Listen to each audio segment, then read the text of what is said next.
Акцизата на пивото да се намале од 4 на 3 денари за литар алкохолен степен и наместо 32,5 да изнесува 24,4 евра, бара Стопанската комора на Македонија.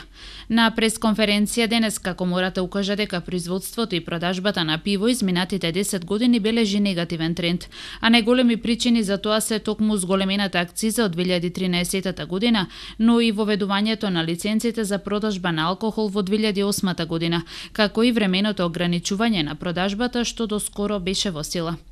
Македонија има најмала потрошувачка на пиво во цела Европа. Од 33 литри по жител во 2008 година, сега и во последниве 4 до 5 години е сведена на 28 литри. Падот на вкупната потрошувачка пак од 2008 година до сега е 110.000 хектолитри годишно или 16%.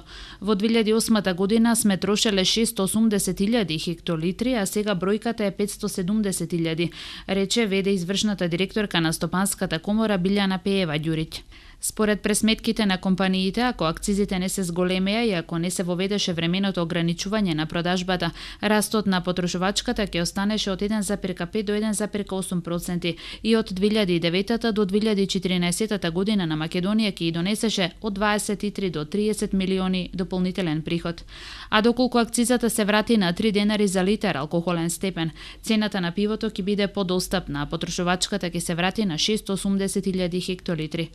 Разликата од тие 110.000 хектолитри ќе значи 2,5 милиони евра плюс приход во буџетот, нагласи Пеева.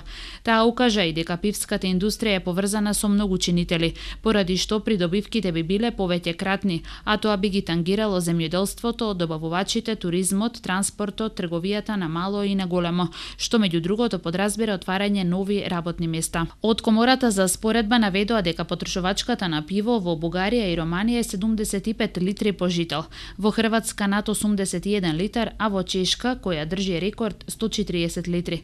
Акцизата пак, за разлика од македонската, која достигнува 32,5 евра во моментов, во Романија е 8,6 евра, во Германија 9,44, во Чешка 14,69 евра, а во Хрватска 25,89 евра.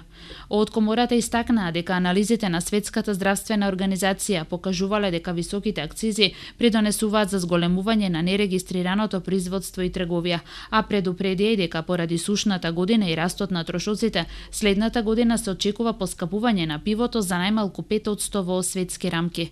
Во Македонија, по воведувањето на лиценците за продажба на алкохол во 2008 година, над 5500 помали трговски објекти од вкупно регистрираните 13.000 се откажале од оваа дејност, со што драстично се намалил вкупниот промет во трговијата на мало.